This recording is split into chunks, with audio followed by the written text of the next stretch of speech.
پاکستان اس وقت بدترین سیاسی خلفشار کی گرفت میں ہے۔ ایک سوال چار سو پوچھا جا رہا ہے، اگر الیکشن ہو گئے تو اگلا طرز حکومت کیسا ہوگا؟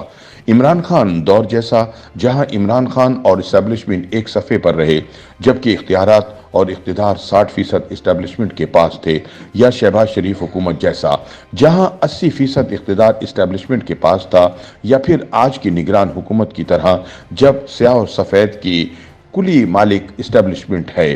ان خیالات کا اظہار سینئر سیاسی تجزیہ کار حفیظ اللہ خان نیازی نے اپنے ایک کالم میں کیا ہے۔ وہ لکھتے ہیں کہ موجودہ صورتحال کے جنرل عاصم منیر ذمہ دار نہیں ہیں۔ عمران خان کا ادارے پر خودکش حملہ ہی حالات کو اس نہج پر لے آیا کہ جنرل عاصم منیر کے لیے نہ پائے رفتن نہ جائے مانند کی صورتحال بن گئی تھی۔ بالفرض محال اگر الیکشن ہو بھی گئے تو اسٹیبلشمنٹ اب تک کار جہاں کو اس حد تک دراز کر چکی ہے کہ اختیارات اور اقتدار کمبل بن کر اس سے چمٹے رہیں گے۔ اس بات کا قوی امکان موجود ہے کہ مستقبل کی نئی حقیقتیں ہمیں انتخابات سے کوسوں دور نہ لے جائیں۔ حفیظ اللہ خان نیازی کہتے ہیں کہ 7 دہائیوں میں ہمارے کئی سیاستدان مختلف موقعوں پر دشمنوں کے ہاتھوں استعمال ہوئے، کچھ کے طرز سیاست نے ملک کو نقصان بھی پہنچایا۔ یہ بات حتمی ہے کہ جس کسی نے قومی سیاست کے کوچے میں قدم رنجہ فرمایا، لبالب محب وطن تھا۔ اکثر موقعوں پر اسٹیبلشمنٹ سے ٹکراؤ ضرور رہا مگر کسی کا پاکستان سے کوئی بیر نہ تھا۔ گو مشرقی پاکستان ایک خونریز جنگ کے بعد علیحدہ ہوا، مگر اس حقیقت سے انکار ممکن نہیں کہ آل انڈیا مسلم لیگ سے لے کر وجود پاکستان بنگالی مسلمانوں کی انتھک محنت کا ہی ثمر تھا۔ 50 کی دہائی میں اسٹیبلشمنٹ جو ہی مضبوط ہوئی، اس نے اپنے تسلط کو مستحکم کرنے کی ٹھانی۔ کچھ سیاستدان کھلونا بنے اور کچھ معطوب ٹھہرے اور راندہ درگاہ بنا دیے گئے۔ 16 اکتوبر 1951 کو لیاقت علی خان کی شہادت ایک سازش اور المیہ تھا۔ اس کے بعد مشرقی پاکستان سے ایک انتہائی معتبر شخصیت گورنر جنرل خواجہ ناظم الدین وزیر اعظم بن گئے۔ 1.5 سال کے اندر گورنر جنرل غلام محمد، جنرل سکندر مرزا اور ایوب خان نے تضحیک آمیز طریقے سے جمہوری وزیر اعظم کو برطرف کر دیا۔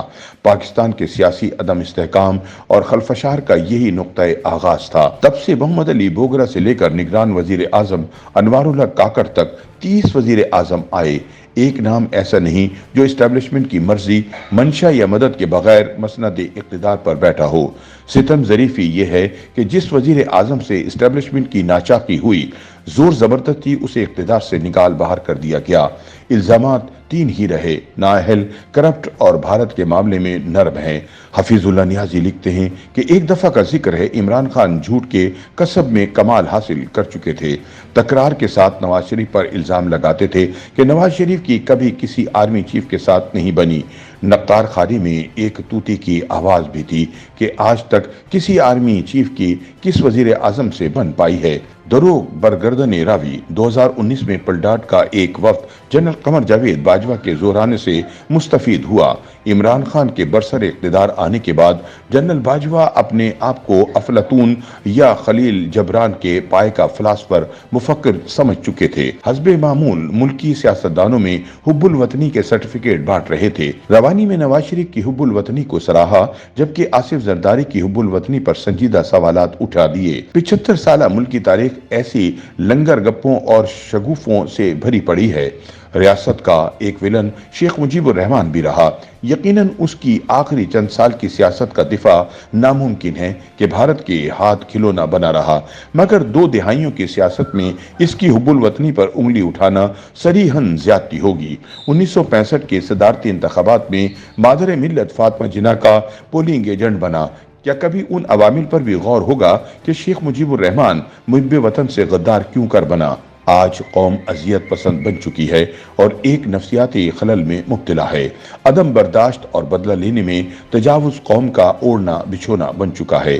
مخالف کو اذیت میں دیکھنے کے لیے اس درجہ متمنی کہ قرآن، آئین اور قانون سے ماورا سزائے دینے میں ہر وقت کمر بستہ ہیں۔ سرے عام پھانسیوں کا مطالبہ، جسمانی اذیت، عقوبت خانے آج بھی من کو بھاتے ہیں۔ حفیظ اللہ نیازی کہتے ہیں کہ 7 دہائیوں سے جاری اسٹیبلشمنٹ اور سیاست کی پرتشدد سیاسی کشمکش مملکت کی چولیں ہلا چکی ہے۔ صاحب فکر و نظر تھک چکے ہیں۔